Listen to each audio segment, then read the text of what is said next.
Diaphragm compressor application operation, its relation to the first law of thermodynamics.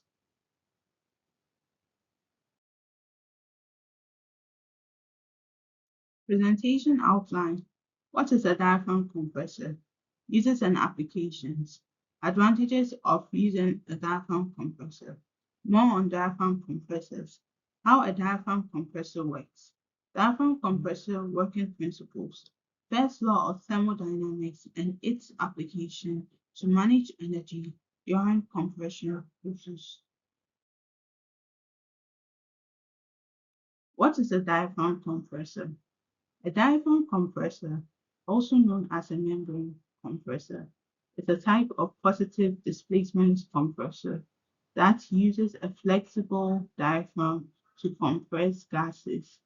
The diaphragm is typically made of a durable, flexible material such as rubber or thermoplastic and is connected to a piston or other driving mechanism. The diaphragm separates the gas from the drive mechanism, making it suitable for compressing toxic, corrosive, or flammable gases. Uses and applications. We have the chemical processing, oil and gas, semiconductor manufacturing, food processing, glass manufacturing, metal processing, fiber optics and electronics, gas mixing and recycling. So taking that of food processing, it compresses gas like carbon dioxide and nitrogen for food processing. And that of glass manufacturing is used in industry to manufacture glass. And that of metal processing is applied in metal processing industries. So these are the applications of a diaphragm compressor.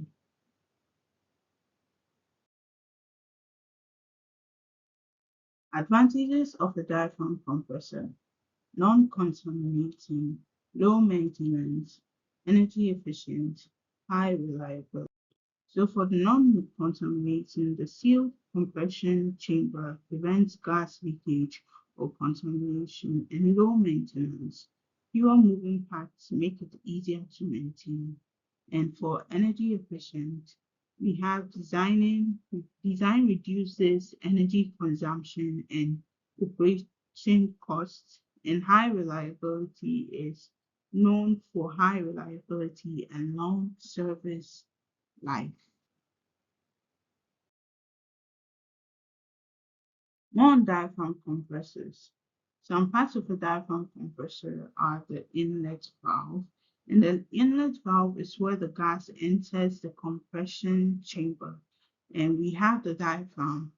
The diaphragm is a flexible membrane that moves up and down to compress the gas. And we have the compression chamber. And the compression chamber is the space where the gas gets compressed. And we have the discharge valve. And the discharge valve is where the compressed gas exits the chamber.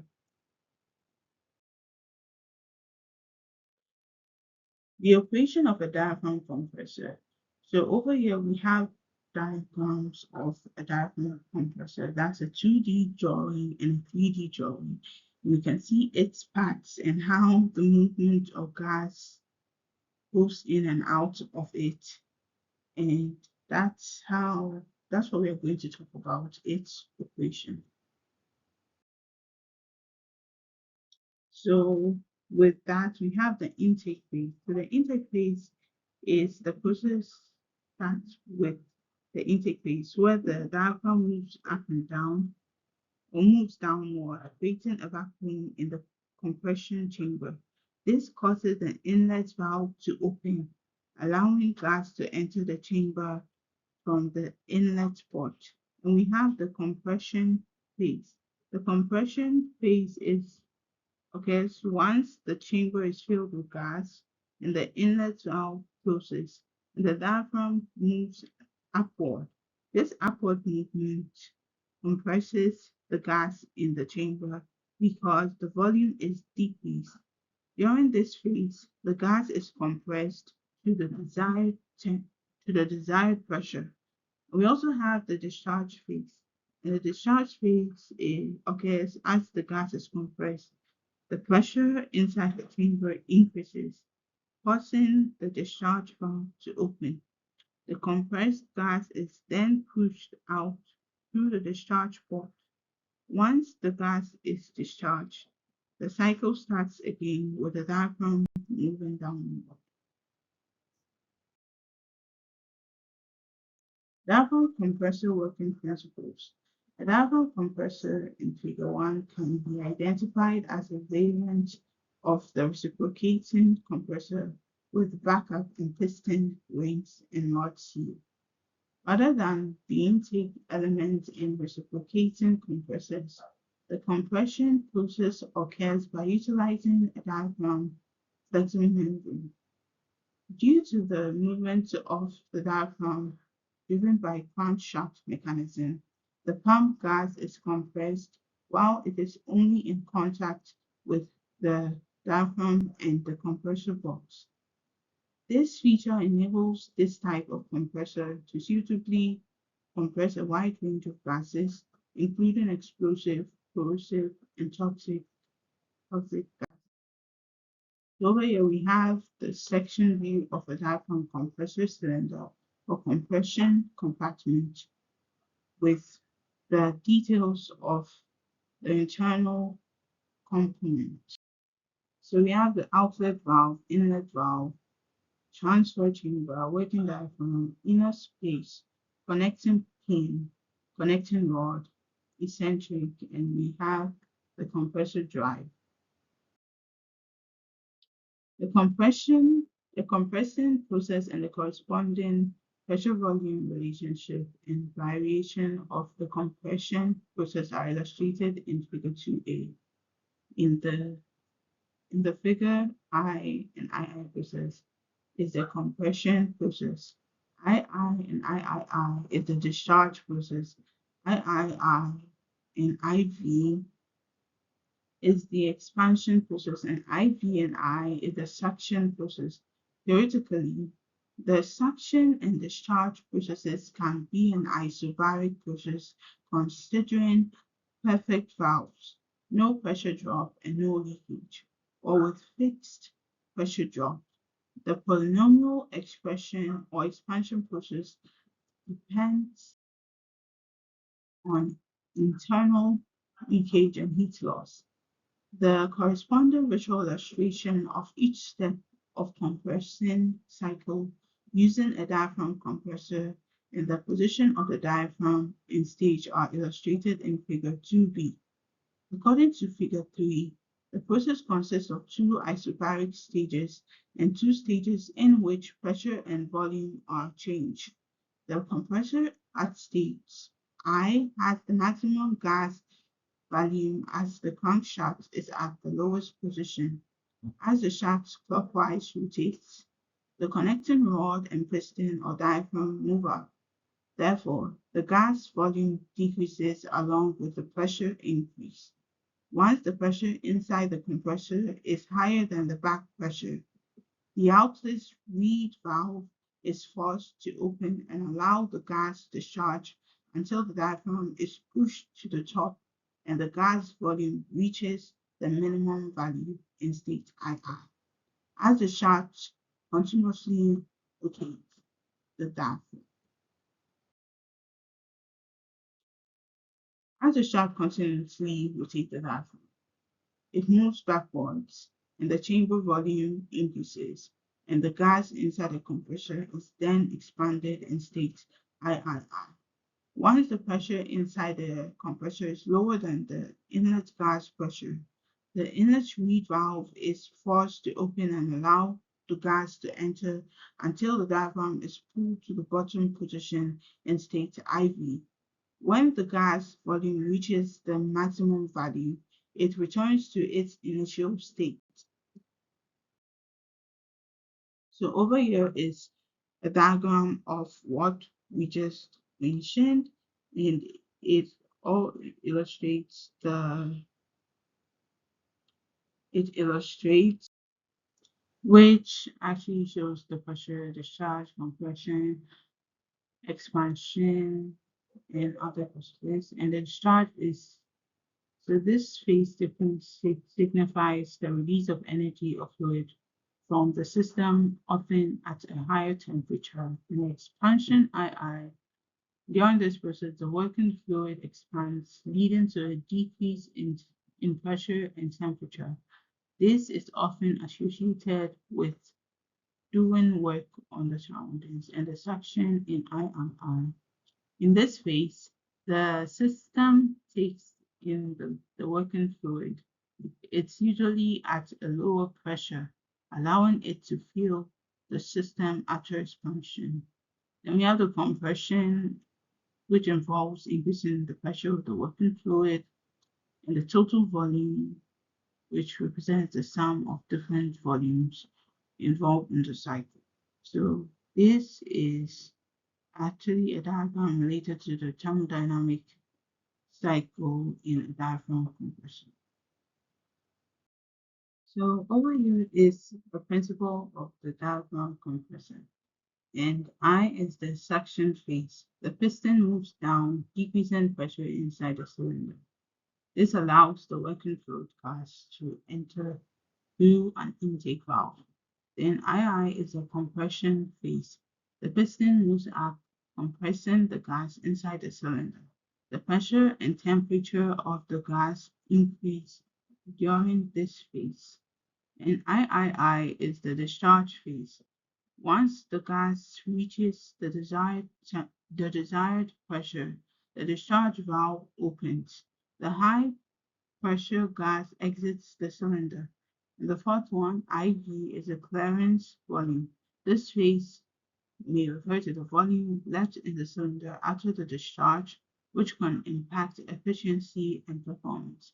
So this is a diagram which is the same as the graph illustrated earlier, and it's just in a diagram form.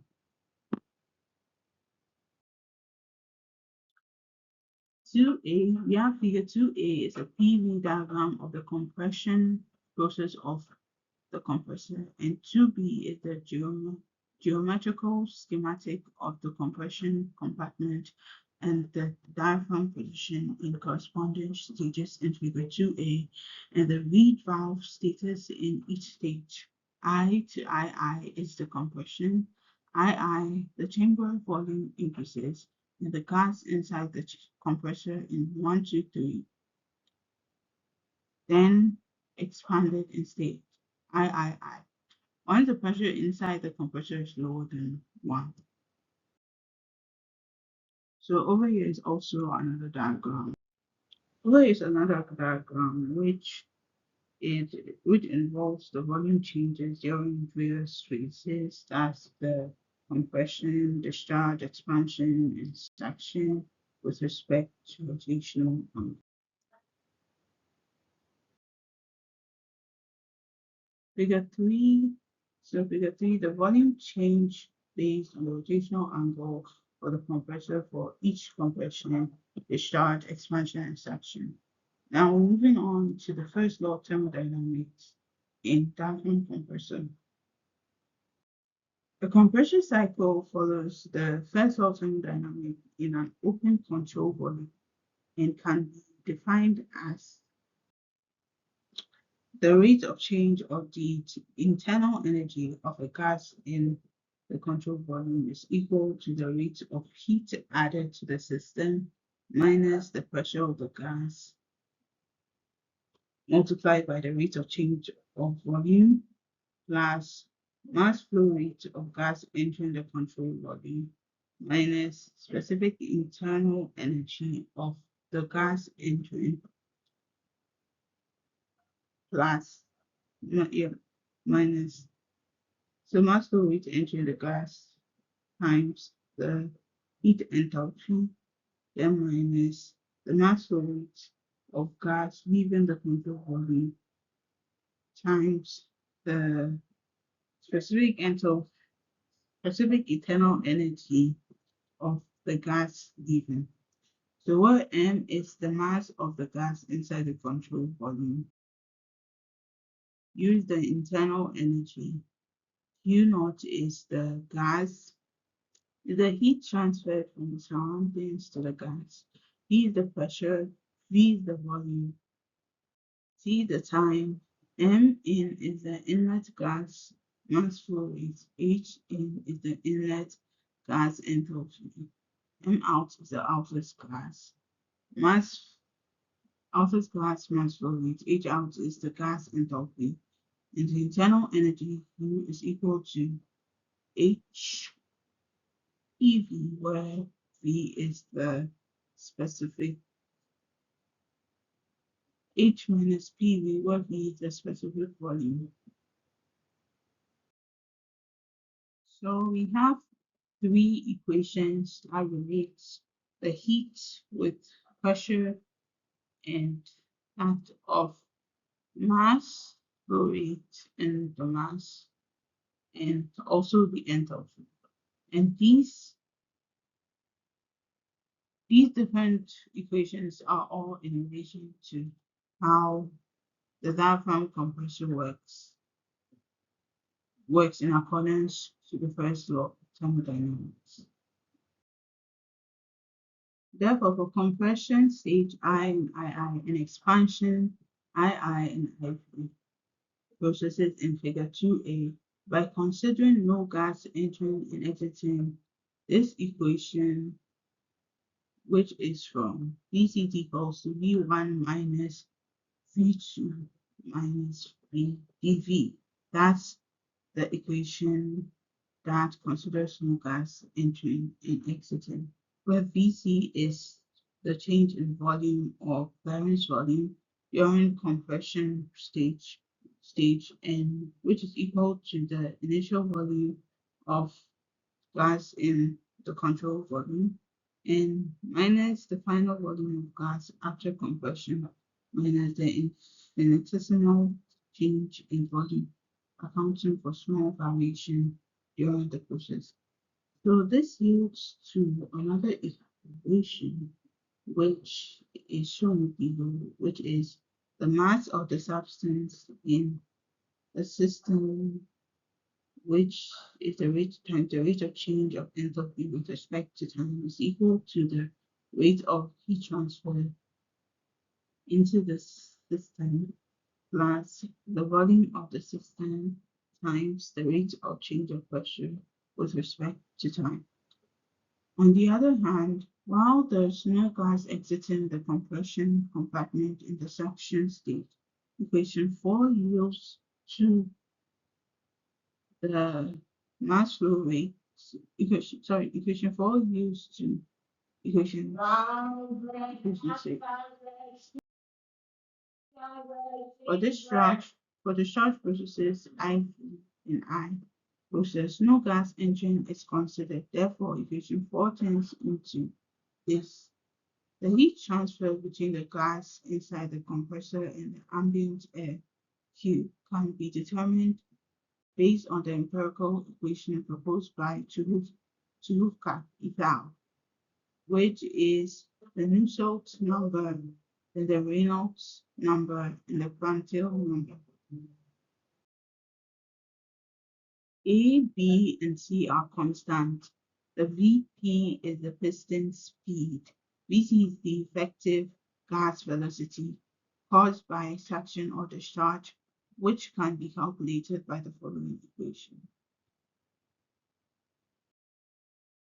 So where the following equation, which was equation 9, where m is the mass flow rate of the gas, AC is the cross-sectional area of the cylinder, and rho is the density of gas inside the cylinder. By knowing the Reynolds, Prandtl, and the Vc and other parameters, one can find the heat transfer coefficients Hc that combine the Reynolds Nusselt number.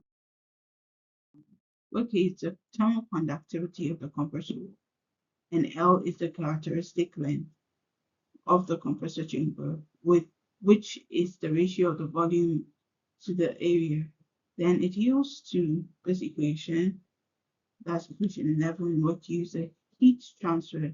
H is the heat transfer coefficient, A is the area, and T is the temperature of the gas. So finally, we are having a diagram of the heat transfer parameter values of the diaphragm compressor. In this table represents the heat transfer parameter values for diaphragm compressor across different processes, specifically focusing on Reynolds number and associated parameters A, B, C for various processes: compression, discharge, expansion, and suction.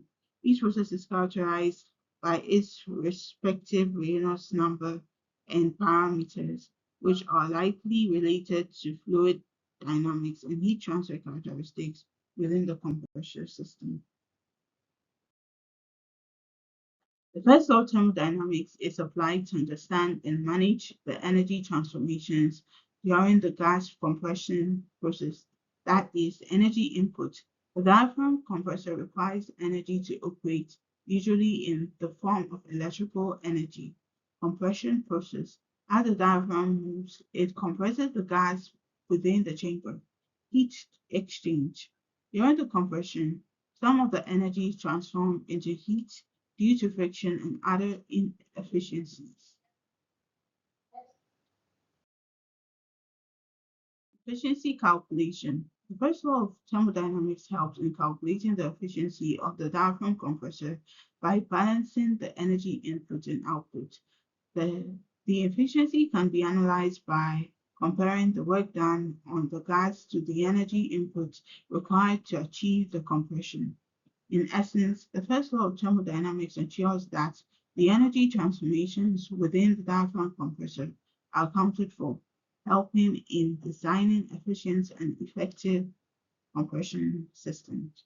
So this presentation was actually done by Group 17, and so as I said, it's done by Group 17, talking about diaphragm compressor and its relation to the first law of thermodynamics. Thank you, and hope you learned a lot.